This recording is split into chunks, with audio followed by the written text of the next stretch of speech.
بسم الله الرحمن الرحيم والصلاة والسلام على رسول الله صلى الله عليه وسلم. إما كل مزجوتي دي كندين همو صالك أما برنامج معنا چێشت و گۆشت دروزەکەین و بۆ کەسانی بەڕۆژم بۆ گەنجانێک لێرە بە تایبەتی خاصە بڵێنەوەی ماڵ ژنیان نیە و خێزانیان نیە لە ئوتێلەکان دانیشتوون جوابیان نییە شتیان نییە ئێواران هەموو ڕۆژی جومعان وەکو ستافێکی ئێرە تقریبان خواردن لەوانەیە بڵێم بەشی 900 کەس 950 کەس دروزەکەین ئەمە یەک ساڵ و دو ساڵ نییە ئەمە هەموو ساڵێک ئەم ئیشانە ئەکەین ئێمە لەخوای گەورە بەزیابێت ئیتر موسڵمانان زۆرن بڵێ مەسەڵەن هەر کوردنی و عەرەب و فارس و سۆمالی و هەندی ئیتر ئەوە کۆمەڵێک موسڵمان ئەوانەی خێرخوازن خێرەکەن ئێمەش وەکو خێرخوازە لەسین دروستیەکەین و پێشکەشی و خەڵکەیەکەین بەڵام ماشەڵڵا لەخوای گەورە بەزیابێت زۆرە خاصەن کوردەکانی خۆمان بەجددی زۆر خێرخوازمان زۆرە لێرە پێویست ناکەناویان بڵێن بەڵام بەڕاستی زۆرن لەخوا بەزیابێ یارمەتیی باشمانیان یارمەتی باشی مزگەوت دەدەن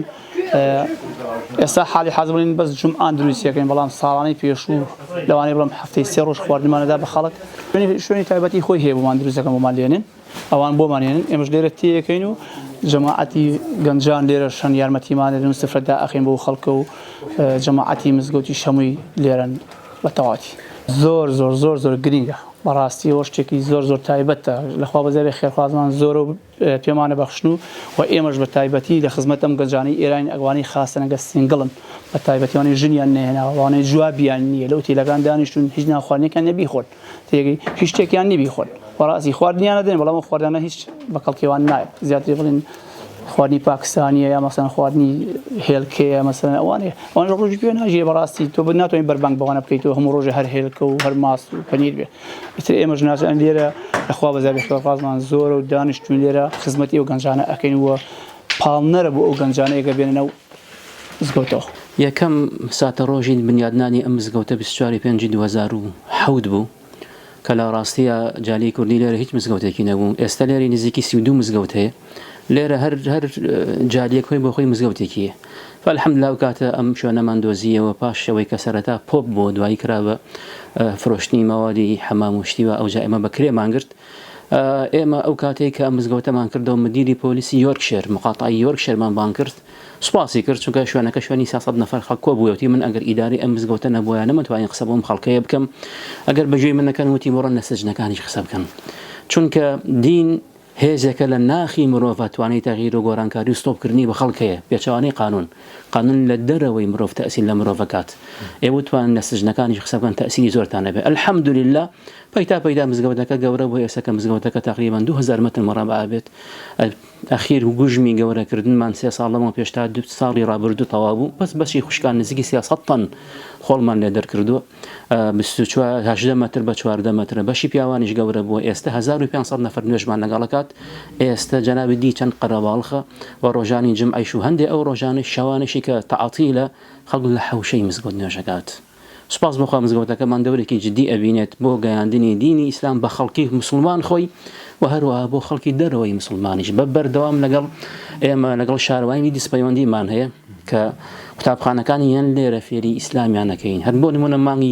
20 قوتابخانە لە مقاتعی یۆرکشەر هاتوون لەگەڵ ڕێکخراوێکی ئیسلامی پێک و ئیتفاقمان هەیە هەر مناڵی غێر ئیسلام غێر مسلمان ئینگلیز و پاشان شوێنەکانی کە یەن لێرە بە بەردەوام ئیسلامیان فێرەکەین سوپاس بۆخوا دەوری خۆی لەم منتیقەیە دیوە مزگەوت لە ڕەمەزانە دەوری زیاتری ئەبێ بۆ خزمەتکردن بە مرۆڤەکانیش لە ڕەمەزانە زیاتر ئەگەڕێنەوە بەلای الله سبحانه وتعالى چونکە پێغەمبەری خوا فەرمی صلی الله عليه وسلم شەیطانەکان دەست و پەند کراون کۆت و بەند کراون و دەرگاکانی بەهەشت هەمووی کراونەتەوە دەرگاکانی دۆزەخیش هەموویان داخراون ئەمە وەکو مامی قورطوبە فەرمیکردنەوەی دەرگای بەهەشت و داخردنەوەی دەرگای دۆزەخ مباشر و غێر مباشر تەئسیر لە دڵی مرۆڤەکانەکات بە تایبەتی کە شەیطانەکانیش بەسراونەتەوە ئێستا الحەمدولله ئەو خەڵکەیە بە خۆیان و ماڵ و مناڵیانەوە لێرن بۆ خواپەرستی و بۆ خوا لە خۆیان ڕازیکردن چونکە لای جەنابتان ڕوونە پێغەمبەری خوا فەرمێ کەسێ بۆ الله سبحانه وتعالى و پاشان چاوەڕی ئەجر لە الله ڕۆژ لە ڕەمەضان بە ڕۆژوو بێ الله لە هەرچی گوناهێتی خۆشەوێ ئەمان لە ڕۆژەکەیشی یەن وە شەوەکەیشی یەن بۆ ئێرە تەراویح ماشەڵڵا یعنی مزگەوتەکەمان تەواو پڕە بێت و شوێنی خەڵکێکیان نابێتەوە دەورێکی زۆر باشە بینین دەبەر ئەوەی زۆر قەرەباڵخین لە ڕاستە ئێمە تەنها توانیمانە هەفتەی 1 ڕۆژ خواردن بۆ میوانانی ماڵی خوا حاضرکەین ئەویش هەموو جمعەیەک 1000 کەس خواردن ئەخوات جگەل ئەوەی هەموو ڕۆژێک نزیکی 250 نەفەر ئێمە سوکە سوبێکی بۆ حاضرەکرێ لەگەڵ پەرداخی ئاوسێ خورما و هەنێ شیرینی ئەمە ڕۆژانە هەمانە بەڵام خواردنی ڕئیسی تەنها ڕۆژی جمعەیە کە بۆ 1000 نەفەر حاضرەکرێت الحەمدولله کورد لەگەڵەوەی کە جالەیەکەی تازە دروست بووە لە بەریتانیا بەڵام دەورێکی زۆر جدی هەیە بۆ کردنەوەی مزگەوتەکان بە مقارنە بە ئەوروپا بلا بەریتانیا ئێمە ئیحسایمان کردو نزیکی 41 مزگەوتی کوردی هەیە ئەم مزگەوتی ئێمە کە بای 2,500,000 دۆلار ئەبێت هاتە 250 دەفتەر هەتا خوارتر مزگەوتەکانی کە سوپاس بۆ خوا هەموو مزگەوتەکان دەوریان هەیە بۆ گەڕانەوەی جالیەی کورد بۆ ئیسلام فێرکردنیان بۆ ئیسلام پەروەردەکردنی مناڵەکان مزگەوتی ئێمە نزیکی 300 نەفەر دەرسی تیا خوێنێ منداڵ 4 قوتابخانەمان 5 قوتابخانەمان هەیە 3 قوتابخانەی ناوەندی و 2 قوتابخانەی ابتیداییمان هەیە بۆ مناڵی کوردەکان قوتابخانەیەکی عەرەبیشمان هەیە بۆ جالیە ئەفاریقی مزگەوتەکانی کەش هەمووان جگەل لەوەی دەرسی گەنجان و پیاوانمان هەیە دەرسی ئافرەتانمان هەیە 3 دەرسی قورئان و فێرکردنی قورئانمان هەیە و هەروەها ئێمە شوناسی نەتەوایەتیش سەر دوێنێ بیری مناڵەکانمان ئەهێنینەوە هەموو قوتابخانەکانی ئێمە و مزگەوتەکانی کەش هەروان مناڵ فێری ئەلفوبێی کوردی ئەکرێت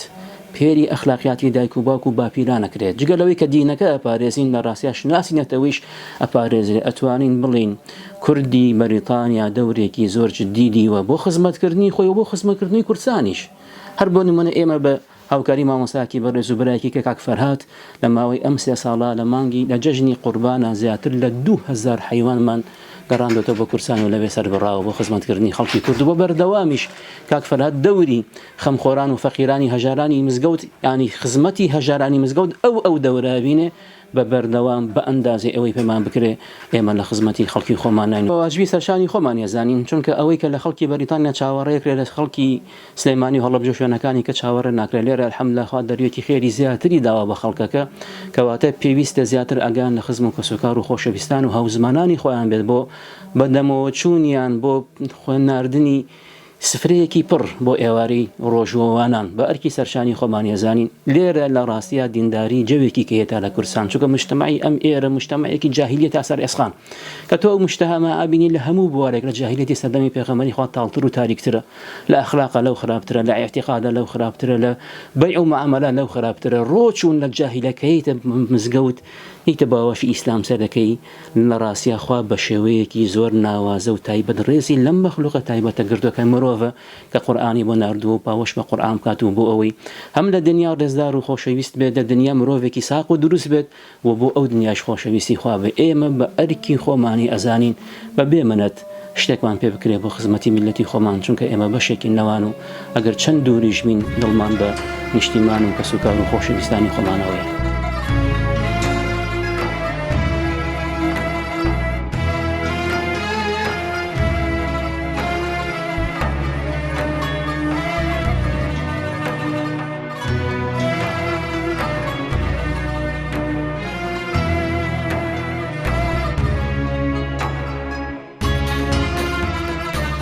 بەناوی خوای گەورە سپاس بۆ ئێوە کە هاتوون بۆ مزگەوتمان مزگەوتی دیکەنەگرین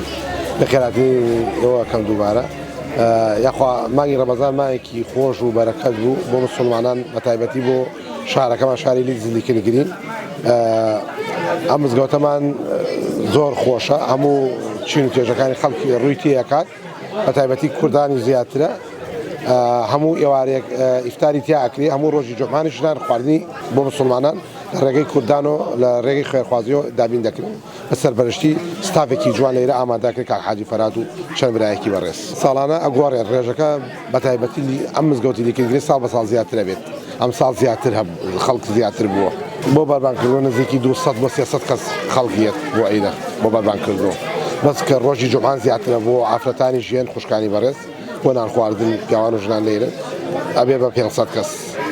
بە تێکرانەک هەر کورد عەرەب و ئەفریقیەکانیشمان لەگەڵایە برا خەیری قەومەکانیت بە زیاتر کوردمان زیاتر کوردەکان زیاترە ئەم گرنگیە مزگەوتە لەوایە لە سنتەری شارە نزیکە لە ماڵە کوردەکانە زیاتر نزیکە بەڵام مزگەوتێکە زۆر دڵ خەڵک دڵی پێکرێتەوە زۆر خۆشیشە من ئێستا خۆم لەری سینۆم لە مزگەوتە نوێژم بۆ ناکرێت بڕوا بکەنێت مزگەوت لە پاڵمایە خۆ فەرقی نییە نوێژکە بەس لەیرە ینی دڵکراوەتر و خۆشترە مزگەوتەکە جێگەڕێکەکەی باشترە بۆ پارکین سیارە بۆ لە هەموو ڕێکە زۆر ینی جێی بایەقدانە مزگەوتەکەمان و خۆش و خەڵکێکی زۆر ڕووی تێکات و بەدەم هەموو کێشەیەکی هەموو مسلمانانەوەی بێ جیاوازی لە هەموو ڕووەکانەوە وڵا خۆی لە وڵاتی خۆت و لە وەتەنی خۆت تابی خۆشترەوە هیچ جیاوازێکی ینی قسەکردنی ناوێت بەس دەیرە ئەم مزگەوتەوە ئەم شوێنە کە ناوچێکی کوردی زۆری تایە ینی جێگەی ئەوی گردێتەوە زۆر خۆشە ئێریش شەوانەی سعات 8 دەست دەکرێت بە تەراوی هەتا سعات نزیکی ئەمجار تەواوە بێت ێوارەنین بۆ ئیفتار و بەربانکردنەوە سعات 5 تا سعات 6 و نیو لەیرە ئەبین زۆر خۆشە ینی دۆست و ناسا و هەموو یەک ئەبینین قسەی خۆشەکەین قورئانە خوێنین نوێژەکانمان بە جەماعات عەستان دوای نوێژی جەماعات وتارێکی دینیمان بۆ ئەدەن مامۆت لە ڕایەن مامۆستا بەهادینەوە من ئەبینم خەڵکی خۆمان من ئەوەی کە سەی دەکەم لە ڕەمەزانە زیاتر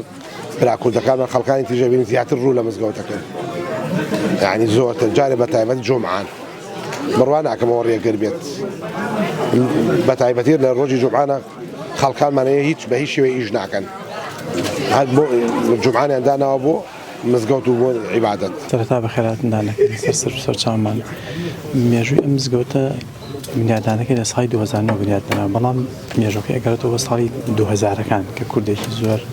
هاتە ئەم شارە وردەوە ئێمە بیدایەتی بەتابەتی 2002ەکەم هاتینە ئەم شارە شوێنێمان نەبوو یا ئەچین مزگەوتی وەک خۆمان ئێمە پێ ئەڵێن لیت گراند مۆسکی پێڵێن مزگەوتی عەرەبەکان کە عەرەب سەرپەرشتەکە هەندێک جاشین بۆ نوێژ و جومعە و جەماعەت و دەرس پاشانچی بۆنێژی مزگەوتی پاکستانیەکان بەرحاڵ دوای هێنانوبردێکی زۆر الحەمدولیلا کۆمەڵێ برا هەڵسان بەوەی کە بیرلەو بکەنەوە کە جێگایە پەیداکەین سەرەتا ئەم جێگایە ینی شوێنێکی لەوانەیە بڵێم 150 نەفەرێک ڕوبەرێکی زۆر بچوشی هەبوو نوێژمان تیا کرد بە هەوڵی خەڵکی بەڕێزی ئەم شارە و دەرەوە و ناو و تابەتی کوردانی ئەم شارە چوە ئەگەر خەڵک لەم شارە خۆی هەوڵنا بۆ بنیادنانی شوێنێ خەڵک نازانی هاوکاری بکات چۆن هاوکاریکە بەرحاڵ بەو شێوەیە بڵێن لە 150 نەفەریەوە فراوان کرا دوای بەشی خوشکانمان کە دوای ئەم بەشێکی ئێستا ئێمە تایە وەستاوین کە قاتی سەرەوە ئۆفیسێک بوو ئەمانەت سەرەتا هەر کرێکی بوون تایە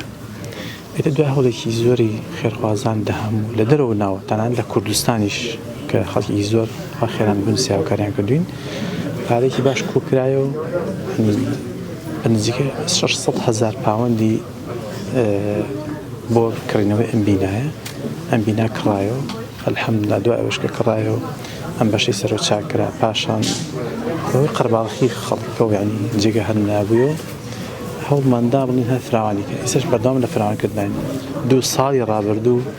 ئەین توانیمان لە ماوەی بڵین 2 ساڵی ڕابردووە نزیکە 630,000 پاوەند کە نزیکی ئەکاتە ملیۆنە دۆلارەکە لە خەڵکی ئەم شارە لە خەڵکی بەریتانیا تەنانەت لە کوردستانیشەوە پارەمان بۆ هاتووە الحەمدولیلا نزیکی 500 مەتر مەساحە زیادکردن بۆ مزگەوتەکە 250 مەتری لە بەشی سەرەوە و 250 مەتری بۆ خوشکان کە لە بەشی خوارەوە ئێستا بەشێکی تایبەتی سەرۆخی خوار هەیە شوێنی لەژنێژ مەطبەخی خۆیان بە ئیستراحەت بەلانی کەم بەشی خوشکان 350 خوشک ئەگرێت کە بە زیادەوە جگە لەوەی کە بەشی وامانداکە الحەمدولیلا هەتا ئێستا خەڵکەکە و مزگەوتەکەیش و خەڵکەکەش لە فراوان بوونایە ئەگەر جەناب بینی بێت ئەمڕۆ کاتی نوێژی جومعە ئەنی بەس باران نەبارێ بەس سەرمان نەبە زیاتر لە 150 نەفەر بۆ 200 نەفەر دەرەوە نوێژەکە ئەنی بەس ئەوەندە عەرزەکە وشک بەو سەرمایەش خەڵک بەلایە مشکلە نییە لە نوێژەکە سوپاس بۆ خی گەورە بەردەوام لە فراوان بوونایە مزگەوتەکەمان ئێستاش ئەم ڕەمەزانیش دیسانە پلانی کەمان هەیە مسلمانانانی ئاگادار کردووە منێکێک لەو کەسانی کە لەگەڵ مامۆستاکان و کۆمەڵی برایە چین شارە و شار ئەگەڕین پارەکە ئۆکەینەوە وای گەورە یارمەتیمان بە بەشێکی کەمان ماوە کە لە ڕووی یاساییەوە توانین زیادیکەین ئەویش ئینشاءڵڵا بەتەمەین ئەوە زیاتر فراوانترکەین چونکە بەردەوام قەرباڵخە بێت الحەمدولیلا ساڵ لە دوای ساڵ قەرباڵخە بێت یعنی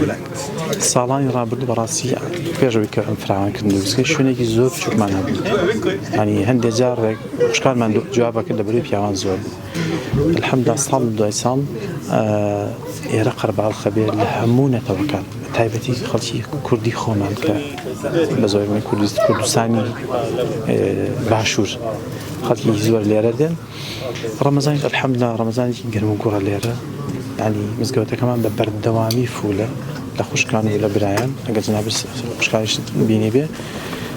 ئێوارانە ئیفتارەکەین خواردن و شیرینی و سوپ ئەمانە ئامادەکەین بۆ ڕۆژەوان پاشان ماوەیەکی بڵێن لەبەرەوەی خەڵکی ئەم بڵین ئەم وڵاتە دوور لە مزگەوتەکەەوە ئێمە تۆزێک نێوان نوێژی مەغریب و ئیشا درێژەکەینەوە بۆی خەڵکانی کە لە دەرەوەن بێت پیان نوێژکەون و پاشان نوێژی تەراویحەکەین و دەشەوی ئەخیریش ینی بە بەردەوامی هەتا بەیانی الحەمدوللا مزگەوتەکە ئاوەدانە هەنی بە تایبەتی شەوانی 27 و 29 زیاتر لە بینی بڵێن 700 نەفەر بۆ کەمتر نییە لە مزگەوتە ئامادە ئەبێ هەر دەشەوەکی ئەخیریش بەردەوام شەو نوێژ لە وتارێک تا 2 وتار لە مامۆسایانی خۆمان کە لەم شارە ئەژین مامۆسایانی شارەکانی کەش دێن تایبەتی ئەم ساڵ کە شەو درێژە ساڵانی کە شەوگار کورد بوو شەو یەک وتارمان هەبوو ئێستا ساڵ لەبەروی شەوگار درێژە 2 وتارمانداناوە جگە لەوەی کاتە سەر دێوار نوێژی شاو تەراویح و 2 وتار و شەو نوێژ و پاشانیش خوا خێری کۆمەڵی برا و دوکاندار و ئەهلی تێکەوەی بنووسێ هەر دەشەوەکی ئەخیر خواردنی پاشی ئامادەکەن لێرەش خەڵکی زۆر خواردنی پارشەوە ئینجا ڕاتەوە بمەڕ ئێتر لە ڕەمەزانیشە ئەسرانی تارمان هەیە الحەمدە ئاوەدانە خەڵکێکی زۆر قورئانە خوێنێ بەیانیان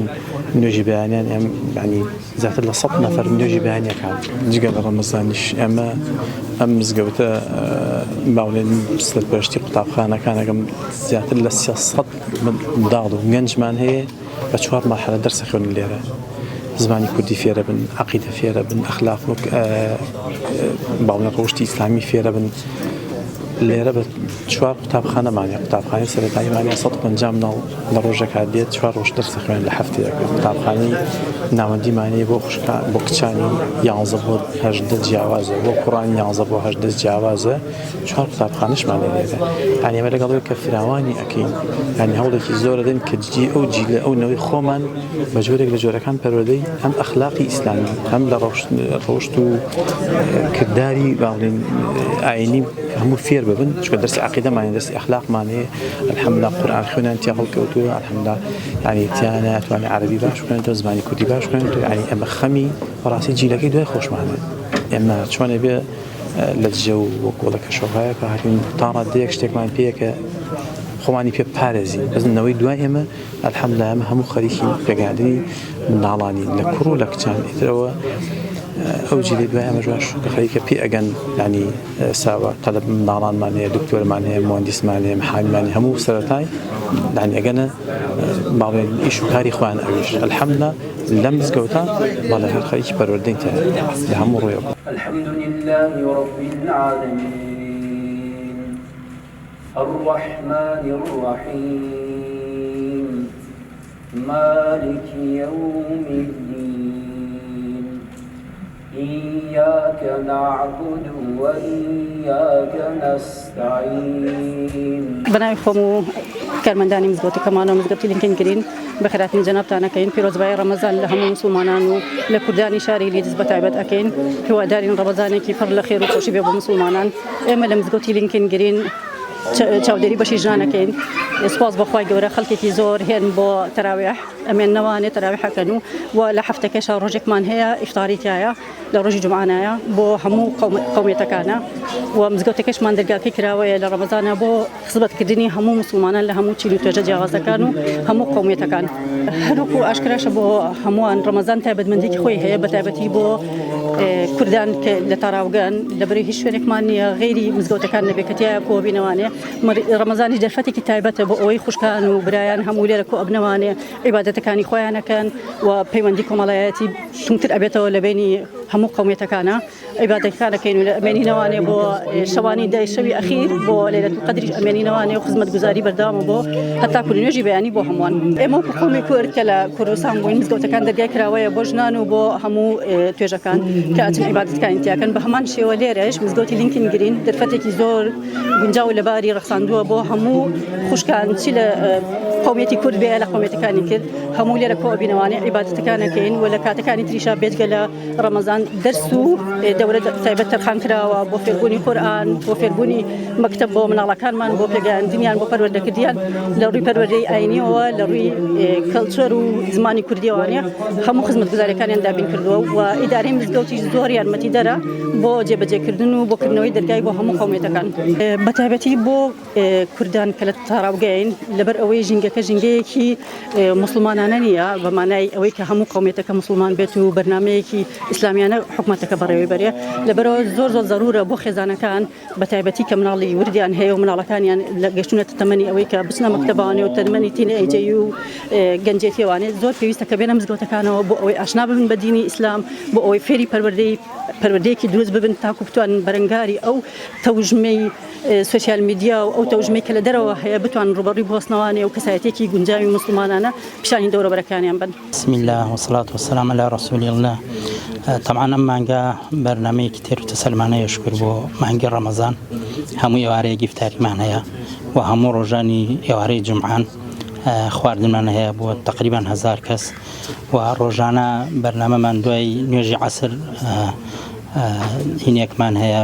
چارەجە 20 دقە خوتبەیەکمان هەیە و شەوانە لێرە دوای تەراویح بڵین بۆ دەشەوی ئاخیر دوای تەراویح خوتبەمان هەیە و